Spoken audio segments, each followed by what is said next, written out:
জমিতে ধান কিংবা সবজি চাষের আগে কয়েক দফা সার ও রাসায়নিকের ব্যবহার একদিকে যেমন খরচ বাড়ায়, তেমনি নষ্ট করে মাটির গুণাগুণ। তবে প্রচলিত এসব ক্ষতিকারক রাসায়নিকের বিপরীতে প্রাকৃতিক উপকরণে চাষাবাদের পদ্ধতি তৈরি করেছেন নেত্রকোনার একদল কৃষক। নেত্রকোনা মদন সড়কের আটপাড়ার দুর্গাশ্রমে ফসলের এই হাসপাতালেই শেখানো হয় প্রাকৃতিক উপকরণে চাষাবাদের পদ্ধতি। এই হাসপাতাল রাসায়নিকের পরিবর্তে কৃষকদের প্রাকৃতিক উপকরণের মাধ্যমে জমির পোকা দমন ও চাষ পদ্ধতি সম্পর্কে উদ্বুদ্ধ করে। এতে একদিকে যেমন চাষাবাদে অতিরিক্ত অর্থ ব্যয় কম হচ্ছে, পাশাপাশি কমছে মাত্রাতিরিক্ত সার ও কীটনাশকের ব্যবহার। জৈবিক সার দিলে দেখা গেল খরচও কম লাগে, আবার ফসলেরও ভালো হইতেছে, নিজেই তৈরি করতেছে, পরিবেশও ভালো থাকতেছে, পরিবেশ বান্ধব একটা কৃষি হাসপাতাল হয়েছে আর কি।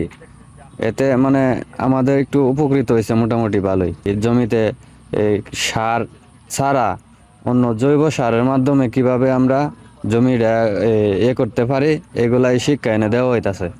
এখন তো কৃষক তো হয়ে গেছে সার মুখী বেশি, সার খায়া সবাই খাওয়ার আগে গেলা বেশি মারাইব, এই লাগিয়ে সার ব্যবহার করে, বুঝলেন না। যে টিয়া লাগে নাইলে তো আমরা টাকা পয়সা লাগে না, গাছের ওষুধ দিয়ে আমরা হয়ে যায়।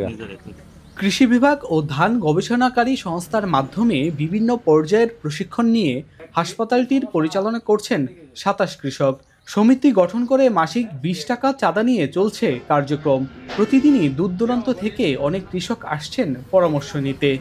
পরিবেশ রক্ষা করার জন্য আমরা কিন্তু এখানে এই যে জৈব বালাইনাশক ব্যবহার করি এবং এই পরামর্শটা কৃষকরা দেই, আমরা নিজেরাও করি। কীটনাশক দিতেছে মানে উপকারী পোকা যেটা মানে ক্ষতিকারক পোকা যেটা সব মাইরেলতেছে। কৃষকরা আসে এনে পরামর্শ দেই।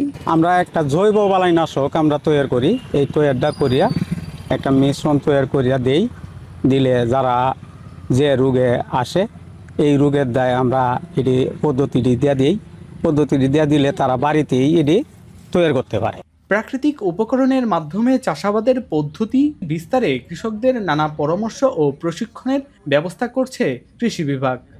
গাছের যে ঔষধ নিজ হাতে তৈরি করেন, সেই ঔষধ দিয়েই তারা বিভিন্ন ধরনের পোকামাকড় এবং ফসলের যে রোগবালাই সেগুলোকে চিকিৎসা করার উদ্দেশ্য নিয়ে হাসপাতাল তৈরি, এবং সেটা গত ১০ বছর ধরে এই অঞ্চলে কৃষকের মাধ্যমে পরিচালিত হচ্ছে। এবং নিজেদের সাথে আলোচনা করে আইপিএম সংক্রান্ত বিষয়ে বেশ কিছু অভিজ্ঞ হয়েছেন। মাঠ পর্যায়ে কোনো ফসলের রোগ অথবা পোকার সমস্যা দেখা দিলে তারা এখানে নিয়ে আসেন এবং নিজেদের ভিতরে আলোচনা করে তাদের অভিজ্ঞতার ভিতরে যতটুকু করে তারা পরামর্শ দেন।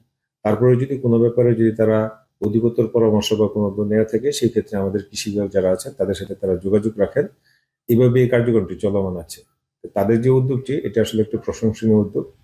গেল ৬ বছরে আটপাড়া উপজেলার প্রায় ১০০০ কৃষক রাসায়নিকের পরিবর্তে প্রাকৃতিক উপকরণের মাধ্যমেই চাষাবাদ করে আসছে। রিফাত আহমেদ রাসেল, এখন নেত্রকোনা।